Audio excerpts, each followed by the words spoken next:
This is George in one of his trainings. Life was cut short for George KABAU. His sister Esther says she didn't even know he'd travelled from his home in March here in Kenya's capital Nairobi until she heard that an Ethiopian Airlines plane had crashed and that George was among the 157 people on board. It nosedived into the ground near Addis Ababa 6 minutes after takeoff.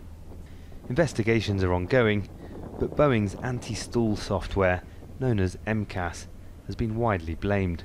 It's negligence, so he would be here with us if he was not in that plane. And if it was through other means, let it be, but we are focusing on this. That's how he died. And it's not the first time Boeing's MCAS system has been blamed for a crash. 6 months earlier, a Lion Air plane crashed into the Java Sea minutes after takeoff from Indonesia's capital Jakarta. All 189 people on board died. The aircraft in both crashes were Boeing 737 MAX. Regulators around the world since grounded it.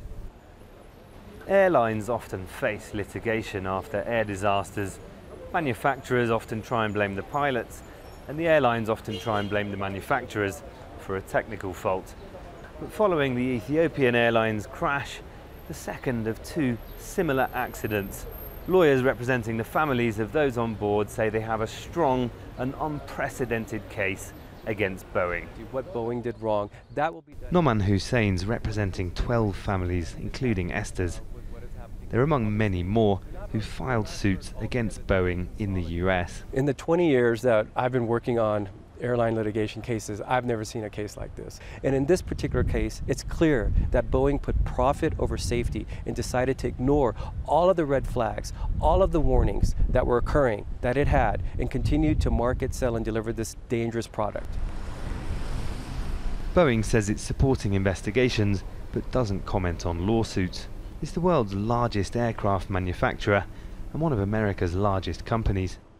Industry experts say it's likely to pay dearly, but it'll survive. For Boeing, of course, being on the receiving end of legal action from the families is just part of a wider picture of a lot of legal action that is either being taken or set to be taken by the industry, including by leasing companies who operate these aircraft.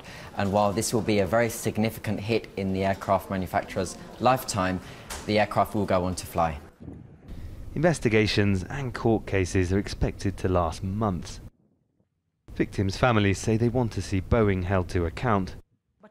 Esther knows it won't bring George back, but she says the planes need to be made safe so nobody else suffers the same fate. Malcolm Webb, Al Jazeera, Nairobi, Kenya.